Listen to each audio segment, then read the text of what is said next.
Moi, je vous parle d'un sujet qui est un peu loin des préoccupations locales.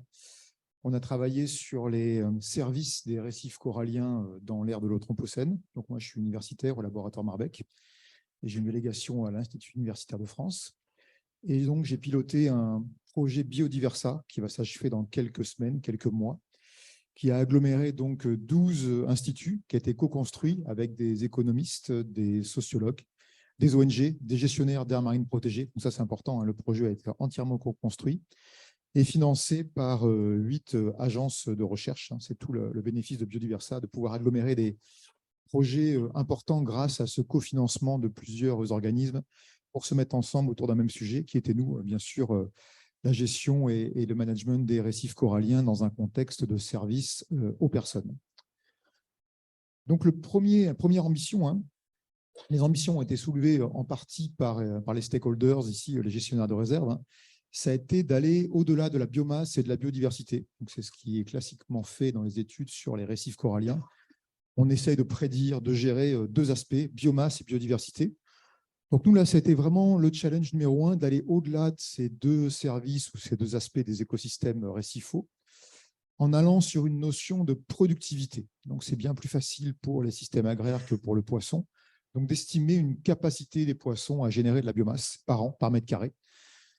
Le second service a été de travailler sur le recyclage des nutriments. Donc on a travaillé notamment sur azote, phosphore, donc la capacité de nos poissons récifaux à recycler ces éléments nutritifs à l'échelle annuelle sur un espace donné. On a travaillé aussi sur les carbonates, donc sur le carbone, sur la capacité de ces poissons à recycler le carbone, et donc dans le cycle du CO2, leur importance majeure. On a travaillé aussi sur la valeur esthétique, donc ça c'est totalement nouveau, c'est-à-dire que chaque poisson présente une valeur esthétique différente, qu'on peut mettre à l'échelle d'assemblage de récifs coralliens et qui ont bien sûr des impacts sur le tourisme ou la santé ou le bien-être des populations locales ou qui vont voyager sur ces sites-là. Et on a insisté aussi sur, au-delà de la biomasse, la valeur nutritionnelle, donc sur des micronutriments comme le zinc, le fer, l'oméga 3, qui sont totalement différents pour une portion de 100 grammes de poisson. Donc, suivant le poisson que vous allez manger, vous aurez un apport nutritif sur ces micronutriments qui sont souvent déficitaires, totalement différents. Donc, on a essayé de voir en quoi certains sites, finalement, procurent plus de micronutriments que d'autres, dépendant donc de la composition en espèces. Donc, je ne pourrais pas tout vous présenter aujourd'hui. On focalisera sur les deux derniers services qui sont la valeur esthétique et les micronutriments. L'ambition numéro 2, donc là, ça a été plus provoqué par la rencontre avec nos collègues socio-économistes, hein, ça a été de construire des scénarios mixtes mêlant environnement et donc gestion des écosystèmes. Donc là, le but, c'était vraiment de se mettre autour de la table ensemble et de pouvoir mettre dans les mêmes modèles des variables à la fois socio-économiques et environnementales et de mixer différents scénarios. Donc, on a bien sûr eu des projections sur la future population humaine, hein, notamment qu'on a dérivé sur un indice de gravité. Donc la gravité, nous, c'est un mixte entre l'accessibilité d'un récif et la population aux alentours. On a travaillé bien sûr sur des scénarios de GDP ou de futur HDI pour les différents pays ou les différentes parties du globe. Et on a bien sûr travaillé sur des scénarios de gestion, c'est-à-dire à savoir placer plutôt des restrictions sur une aire qui est actuellement pêchée, donc des restrictions plus ou moins fortes. On s'est appuyé sur ça, sur des prospectives déjà publiées, hein, comme la World Population Prospects. On a également des scénarios sur les augmentations d'HDI au fur et à mesure du temps. Et on a bien sûr des objectifs, hein, comme la couverture à 30% des aires marines protégées d'ici 2030. Donc demain, ça va très vite arriver, avec une myriade de législations possibles, allant des pure no-take, où on empêche même les hommes de prélever, jusqu'à des restrictions plutôt partielles, où la pêche peut être autorisée sous certaines conditions. Donc, le but était de mélanger un peu tout ça dans des modèles et des scénarios. Donc, les objectifs, hein, déclinés en 3 principalement. Hein. Le premier, c'était d'avoir une idée de ces services à l'échelle des récifs coralliens, en profitant d'une initiative globale qui aurait le Reef Life Survey, où des volontaires vont compter, dénombrer les poissons sur des transects de 500 mètres de long avec l'habitat.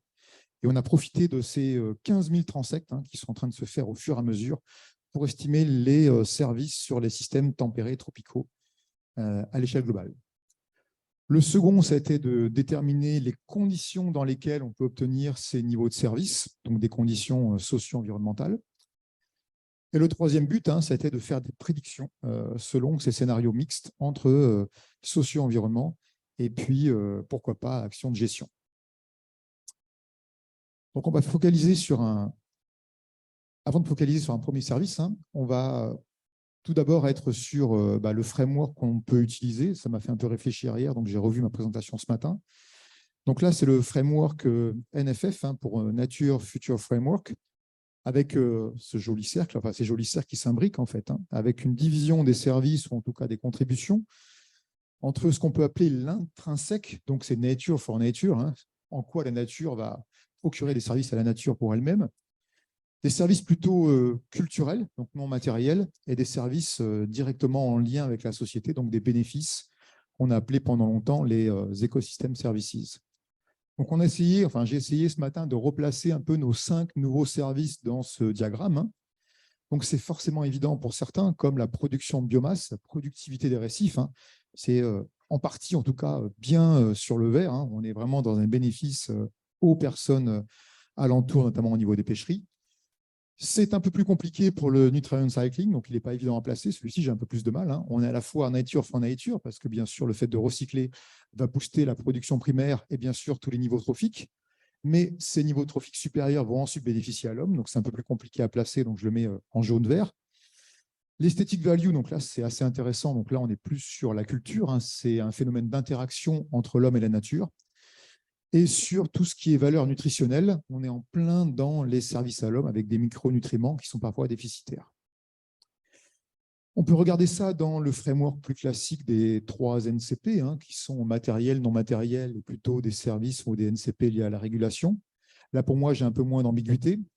On a bien sûr la production de biomasse qui est dans un service complètement matériel. Les recyclages de nutriments, bien sûr, qui sont bien sûr des services de régulation, c'est dedans. On a l'esthétique value qui est bien sûr plutôt un service non matériel, alors que pour les micronutriments, je vous rappelle, fer, azote, etc., on est plutôt bien sûr dans un bien matériel. Donc là, ce framework pour nous correspond un peu mieux à la réalité de ce qu'on a obtenu sur les systèmes récifaux coralliens. Je vais vous parler d'un service qu'on a extrait ex nihilo, qui n'était pas du tout adressé avant, non quantifié. C'est la valeur esthétique, donc c'est très compliqué à estimer. Donc là, c'est sous la direction de Nicolas Mouquet, qui n'est pas ici présent, directeur du CESAB, qui a initié cette thématique où le but a été d'essayer de ranker, en tout cas d'avoir une valeur esthétique des différents poissons coralliens. C'est compliqué, ils sont quasiment 6000. Donc, en fait, ce qu'il a organisé, c'est simplement un jeu par paire. Donc, en fait, il a détouré beaucoup d'images de différents poissons coralliens et il a fait en fait des comparaisons par paire en ayant un jeu sur Internet où vous allez vous adresser aux écoles, au public, aux scientifiques. Et à chaque fois, vous aurez un choix binaire entre 2 poissons et vous allez choisir lequel vous paraît le plus joli. Et donc, avec un système de notation, sa notation Elo, c'est très complexe. En multipliant en fait les scores, on arrive à obtenir une valeur esthétique pour les 480 images qu'on a réussi à ranker. Pour ces 480 images, on a eu un score esthétique. Et à partir de celle-ci, en fait, on a mis au point un algorithme de type deep learning qui reconnaît automatiquement, à travers les features non détectées, forcément, ce n'est pas forcément de la couleur à l'œil, etc. C'est le deep qui fait le travail. On a réussi à recaler de manière modélisée les relations entre observées et puis prédites de manière assez confortable. On a une très bonne prédiction en R carré autour de 0,8, ce qui fait que l'algorithme est capable de noter des poissons qui n'ont pas été notés par les gens, par bien sûr nos internautes qui ont ranké que quelques poissons. Donc avec l'algorithme, on arrive de manière assez confiante à recaler un peu la valeur de ces services esthétiques. Et donc bien sûr, on a les poissons les plus beaux ici, qui ont été notés le mieux par nos internautes. Et puis, bien sûr, les poissons les moins bien notés qui ont ici des formes, bien sûr, un peu plus allongées et gris. Et donc, on a réussi à mettre un rang, ou en tout cas une valeur esthétique pour nos 6000 espèces de poissons des systèmes récifaux, ce qui est assez remarquable. Et donc, on a travaillé sur 2 questions. Est-ce que ce signal de beauté, en tout cas de valeur esthétique, est lié au trait ou à la phylogénie? Et surtout, est-ce que cette valeur esthétique est liée, par exemple, à l'importance en conservation, donc à savoir des traits particuliers qui pourraient procurer des fonctions uniques dans le système, ou à des intérêts comme le classement IUCN ou l'intérêt pour la pêche. Donc, le premier résultat, hein, quand on a sur une ACP toute bête, la valeur esthétique ici, bien sûr, plus c'est rouge, plus elle est élevée, plus c'est bleu, moins elle est élevée. On voit très bien que cette valeur esthétique n'est parfaitement déterminée par les traits des poissons, à savoir à gauche, hein, bien sûr, vous avez une hétérogénéité de couleurs, vous avez une asymétrie dans le pattern, alors qu'à droite, hein, toutes les formes allongées, en général, sont très mal notées. Hein. Donc, si vous êtes un poisson allongé, hein, vous allez très peu activer la partie du cerveau qui va vous dire que c'est un poisson sympa à regarder pendant longtemps. Donc, ce sont des poissons plutôt complètement délaissés donc, par les aspects touristiques, esthétiques. C'est pareil sur la phylogénie, hein, on a vraiment un clustering très fort. Hein. Les espèces esthétiques appartiennent toutes au même genre, aux mêmes familles. Il y a un clustering très fort. Et on a des lignées entières en fait, en bleu hein, qui sont non esthétiques ou en tout cas qui n'ont pas de valeur esthétique pour la relation homme-nature. Alors, ce qui est intéressant aussi, on a regardé la functional distinctiveness, c'est à savoir si les espèces présentent des traits fonctionnels très distincts des autres poissons coralliens. Donc, plus les poissons sont notés haut et plus ils vont performer des fonctions relativement uniques sur les systèmes coralliens. Et plus les poissons ont une distinctiveness basse et plus ils vont finalement assurer des fonctions qui sont très classiques, qui sont assurées par plein d'autres espèces. Et là, on a une très belle relation triangulaire. Hein. C'est-à-dire que toutes nos espèces qui sont uniques dans le système, en fait, quasiment toutes, hein, ont des valeurs esthétiques plutôt très faibles. En fait, hein. Donc ça, c'est un paradoxe. Hein. Alors que toutes les espèces qui sont les plus esthétiques hein, ont des fonctions, des traits relativement communs sur les systèmes coralliens. Quand on regarde en plus la relation avec le classement IUCN, donc c'est assez neutre, hein, mais on voit que les espèces les plus threatened, hein, les plus vulnérables ou les plus à risque d'extinction ont plutôt des valeurs esthétiques inférieures à celles qui sont, voilà, on va dire, non-evaluated ou least concern, c'est-à-dire celles qui n'ont pas de risque d'extinction. Et c'est bien plus marquant pour la valeur commerciale liée à la pêche. Hein. On s'aperçoit que quand on regarde la valeur esthétique, hein, les data deficient ont une distribution totalement dans la norme, hein, quasiment aléatoire. Hein. Et celles pour lesquelles en fait, on a une valeur esthétique inférieure sont celles qui sont commerciales ou nettement commerciales. Donc là, le pattern est très marqué. Les espèces les plus commerciales, finalement, ont la valeur esthétique la plus faible, je parle bien, sur les récifs coralliens et sur des pêches totalement artisanales. Donc, on en conclut hein, qu'on a un mismatch complet, finalement, entre la valeur esthétique et la valeur potentiellement écologique, à savoir des fonctions assurées dans le système qui sont totalement uniques, et la valeur potentiellement commerciale assurant des biens et des services aux populations humaines. Donc, d'où ces titres un peu provoques. Hein. Donc, l'article a été repris dans pas mal de médias. Hein. Ben, finalement, que les espèces moches finalement, sont super importantes et sont dénuées d'intérêt pour pas mal d'actions, notamment l'IUCN, où en tout cas, voilà, on a beaucoup d'actions qui négligent complètement ces espèces moches, hein, avec un titre un peu provoque hein, de Plusbiol, hein, que tout ce qui est en or ne brille pas. Donc, on n'a toujours pas compris si vous voulez parler de celle-là ou de celle-là. Voilà, la formule, je ne suis pas assez bon en anglais pour savoir dans quel sens ils ont vu le truc. En tout cas, c'est ce compromis qu'ils ont voulu mettre en évidence en montrant que voilà, il y a forcément un compromis. On ne peut pas tout avoir. Hein. On n'a pas d'espèces qui attirent l'œil, qui en plus assurent des fonctions uniques. Voilà, ce cas n'existe pas. Ce serait les espèces totalement ici. C'est un cas qui n'existe pas. On a forcément des compromis.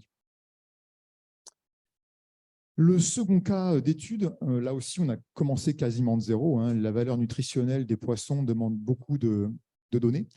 Donc, on a travaillé sur l'extraction des valeurs nutritives sur de nombreux micronutriments, hein, magnésium, voilà, zinc, etc. Et on a bien sûr un état des lieux, hein, une carte où on voit qu'il y a beaucoup de pays pour lesquels on a des déficiences dans ces valeurs nutritives. Hein. Donc là, on ne parle pas de calories. Hein. Beaucoup de pays ont suffisamment de calories, mais si vous mangez du riz blanc pendant une semaine hein, ou même un mois, c'est ce qui s'est passé sur nos stagiaires à Madagascar, hein, vous allez vous sentir très faible au bout de 3 semaines. Hein. Donc, tous nos étudiants sont revenus totalement faibles hein, des missions qu'ils ont fait sur des pays. C'est juste parce que vous manquez de micronutriments, entre autres. Et donc, on a des fortes déficiences dans ces pays-là, et ces micronutriments sont fortement contenus dans les poissons récifaux. Et donc là, on a regardé la valeur nutritive pour une portion de 100 grammes. Donc là, on n'est pas sur de la biomasse. Hein. Si vous mangez 100 grammes de poisson, dans quelle mesure vous allez combler vos besoins quotidiens? Donc, ça va voilà, de très faible à plus important. Et on s'aperçoit qu'il n'y a pas de fatalité. Il n'y a pas de biogéographie de la valeur nutritive. dans tous les pays, dans toutes les zones, finalement, on a des valeurs nutritives plus ou moins fortes. Le graphique n'est pas très beau parce que tout se chevauche, mais quand on regarde à l'échelle d'un pays comme l'Australie, hein, on a des zones avec des valeurs nutritives faibles et d'autres avec des valeurs nutritives fortes. C'est pareil, les Comores, donc c'est plutôt haut, mais on voit les Seychelles, on a un gradient extrêmement large. C'est-à-dire qu'il n'y a pas de fatalité, il n'y a pas de valeurs nutritives plus faibles dans les pays pauvres ou dans des zones plutôt tempérées ou plutôt tropicales. Donc c'est distribué de manière assez homogène au niveau biogéographie et c'est uniquement déterminé par les modes de gestion.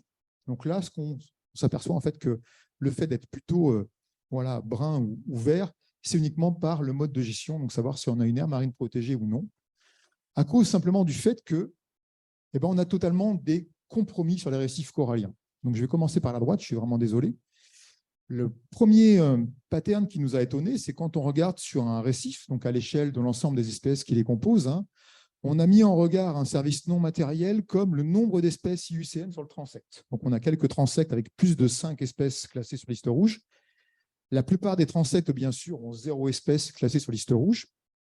Et en Y, on a bien sûr la valeur nutritive pour une portion de 100 grammes sur l'ensemble des nutriments qu'on a testés, donc une valeur typiquement matérielle. Et on s'aperçoit de cette décroissance, hein, c'est assez incroyable. Hein. En fait, hein, on a une relation totalement inverse. Donc, on a forcément un compromis. Et bien sûr, à droite, on a les aires les plus protégées. Hein. On a des espèces vulnérables qui sont plus abondantes, ou en tout cas qui sont plus présentes dans les aires protégées. Et au détriment, hein, on a des espèces, en tout cas des assemblages d'espèces qui sont bien plus riches en micronutriments pour 100 grammes, je parle. Hein. Ce n'est pas une biomasse totale, bien sûr, il y a moins de biomasse à gauche. Mais pour 100 grammes, on a une valeur bien plus nutritive sur les zones hors aires protégées. Donc, on a vraiment des aires dédiées, ou en tout cas plus adaptées au fait d'avoir des espèces vulnérables, ou en tout cas en voie d'extinction, versus des aires qui sont bien plus favorables au fait d'extraire plus de micronutriments nécessaires à l'homme sur une portion de 100 grammes. Donc, on a vraiment un joli compromis. D'où le titre un peu de Eva qui est en train de préparer cet article. Hein. On doit totalement gérer ce compromis entre biodiversité et nutrition pour les populations humaines. On n'a pas finalement le récif idéal, hein, comme on n'a pas le poisson idéal. On n'a pas de récif ici. Hein. L'idéal, ça serait ici, hein, vous êtes d'accord, hein, ça serait un super récif où on est à la fois l'IUCN et des valeurs nutritives importantes. On n'a pas. On a une relation également triangulaire. Donc, on a forcément du compromis. Donc, en conclusion de perspective, je ne sais pas si je suis en avance ou en retard. On va bien voir si je dois un peu accélérer sur la fin. On s'est intéressé donc à 5 services qui sont rarement quantifiés. Donc, on mettra ça à disposition de toute la communauté. Donc, nous, le but, 1 minute, très bien, c'est parfait, c'est juste ce qu'il me faut. On a donc les moyens maintenant de mettre à disposition pour l'ensemble des systèmes récifaux des valeurs pour des services qui n'étaient jusque-là pas encore quantifiés. On a bien sûr des compromis hein, à l'échelle de l'espèce hein, pour les différents services ONCP. On n'a pas le champion qui va faire tous les services entre les espèces, donc ça augmente encore le besoin d'avoir une grande biodiversité taxonomique quand on veut subvenir à de nombreux services différents. On n'a pas non plus trouvé de récifs coralliens qui marchent bien pour l'homme et la nature. Il faut également avoir des compromis. On n'a pas le récif idéal qui serait à la fois bon pour l'IUCN et bon pour la nutrition des populations. Donc là encore, on est en plein dans les compromis. Et nous, ce qu'on suggère hein, donc avec les gestionnaires, c'est d'avoir une stratégie à l'échelle régionale. C'est-à-dire que le but qui est régionalement, comme on ne peut pas tout mettre en réserve, le but c'est d'avoir une myriade de restrictions, de législations. Et on s'aperçoit finalement que cette diversité de régulation va engendrer une diversité de services, ou en tout cas un ranking des services différents entre les zones plus ou moins protégées. Et aussi, c'est que la dimensionnalité des services sur les récifs coralliens est extrêmement grande. On a fait une ACP sur les différents services et ça ne se résume pas en 1, voire 2, voire 3, voire 4 dimensions. Donc, on peut avoir des régulations très différentes qui vont subvenir aux besoins humains ou naturels totalement distincts. Je reviendrai rapidement sur la dissémination. Donc, c'était un des aspects importants du Biodiversa, avec des porte-voix comme William Chung et quelques initiatives importantes.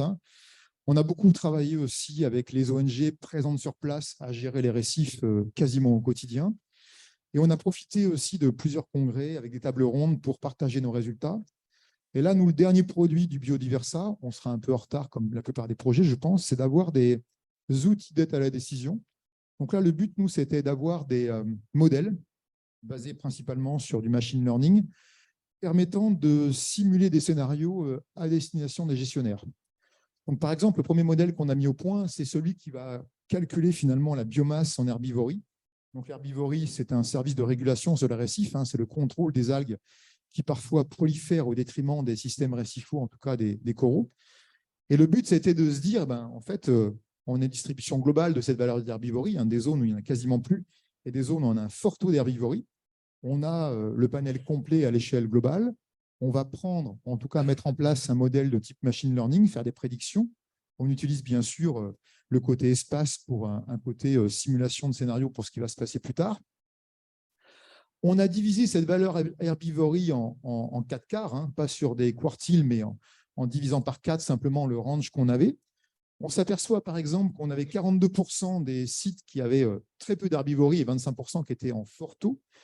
Et ce qu'on a fait, c'est qu'on a simulé un scénario où finalement on a dit aux gestionnaires, si vos zones pêchées sont mises en no-take, dans quelle mesure vous avez des chances d'aboutir à un changement de gamme dans l'herbivorie? Et on s'aperçoit par exemple que sur les 42% des sites, même si on a fait un effort de no-take, en fait, 6% d'entre eux n'auront aucun effet sur l'herbivorie. C'est-à-dire que même si on met en place une action de management, vous n'aurez aucun effet. Pourquoi? Parce que la densité humaine aux alentours est trop importante, parce que le changement climatique a totalement modifié la composition en poissons. Il n'y a pas de gain à attendre. Donc, ça permet de mieux cibler les efforts parce que sur beaucoup d'endroits, en fait, finalement, les gains sont nuls. On a quand même 85% des espaces où finalement, on aura un faible gain, on va passer du noir au rose. Par contre, on aura quelques endroits, par exemple, on passe du 3e tiers au premier. Donc, on a la moitié des sites du 3e tiers qui passent au premier, simplement en plaçant une no-take MPA à la place d'un endroit pêché. Donc là, on a un gain, on aurait un bénéfice selon ces modèles et selon ces scénarios qui serait substantiel. On peut également simuler des scénarios partiels, où on est moins restrictif qu'en no-take. On mettrait par exemple une interdiction, pourquoi pas, de certains engins de pêche. On appelle ça, nous, des partiels. Et on voit que les gains sont un peu moins substantiels, avec pas mal d'endroits où le gain est relativement faible, mais on a quand même des gains, des sauts qualitatifs importants, ce qui permet de mieux guider et de ne pas investir en aveugle, mais avec des scénarios en amont des investissements. Voilà, donc le but, ça a été bien sûr de mettre à disposition ces données et ces modèles et puis ces messages pour la communauté scientifique. On a réussi à communiquer aussi via, bien sûr, les canaux de Biodiversa et de proposer ces systèmes d'outils de la décision pour les stakeholders sur les récifs coralliens. Je vous remercie pour votre attention et j'espère ne pas avoir été trop long.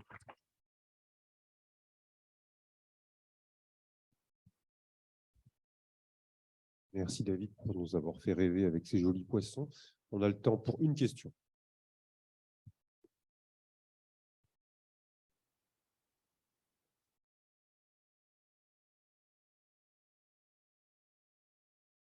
Merci David pour cette présentation, c'est très intéressant.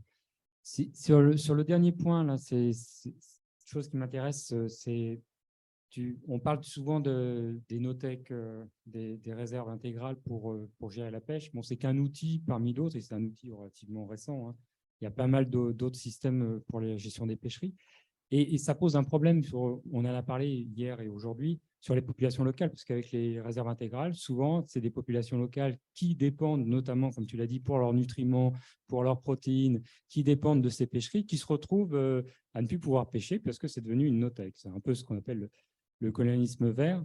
Et ça pose un certain nombre de problèmes. Donc, moi, je me posais un petit peu la question de savoir si vous aviez aussi regardé par rapport à ça, justement, les conséquences que ça a sur la question de la sécurité alimentaire pour ces communautés locales et comment regarder éventuellement des alternatives de gestion des pêches autres que les réserves intégrales.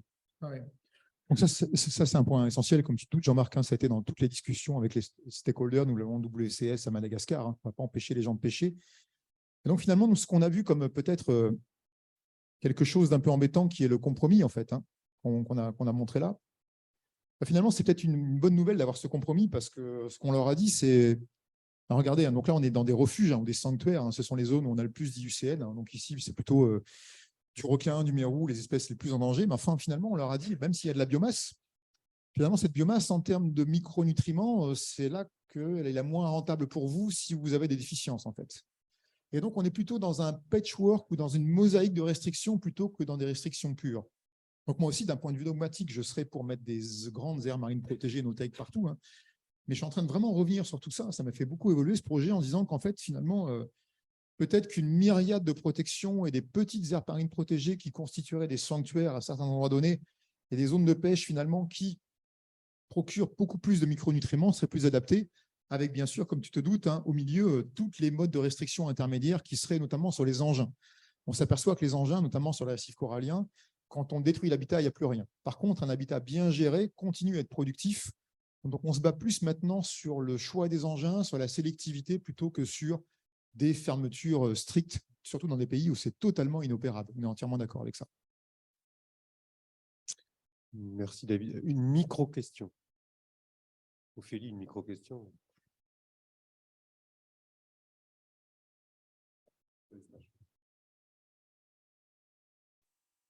J'ai une question sur ce trade-off justement, parce que en fait, donc tu dis c'est par 100 grammes de poisson qu'il y a des différences de qualité nutritive, mais en fait, je me demandais dans quelle mesure tu peux pas complètement compenser ça si effectivement il y a des différences de biomasse. C'est-à-dire si tu peux manger plus de poisson, peut-être c'est pas grave en fait que le poisson il n'est pas hyper nutritif par 100 grammes. Donc en fait, j'arrive pas à savoir ce qui est limitant. Est-ce que vous avez fait des études de santé des gens, tu vois, associées à ça pour savoir si effectivement qu'est-ce qui est limitant? Est-ce que c'est vraiment la qualité des poissons que tu pêches ou c'est la quantité que tu pêches? Parce que finalement le trade-off il n'existe peut-être pas si jamais finalement c'est pas ce facteur-là qui tu vois qui non, on est entièrement d'accord avec toi. Donc là, ce qui se passe, c'est que la magnitude est forte quand même. Ça peut être un facteur 10, donc c'est assez impressionnant. J'étais le premier en tant que consommateur surpris par cette magnitude. Et là, ce qui se passe, c'est qu'en général, les premières études, hein, là, ça va demander beaucoup de terrain.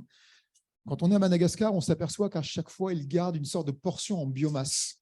Et un pêcheur local, il vend tout, sauf ce qu'il va garder pour sa famille. Je sais pas, s'ils sont 5, il va garder 600 grammes, quoi. Et il garde toujours la même quantité. Ce qui fait qu'en général, même s'il y a plus, il va le vendre, il ne va pas le garder pour lui.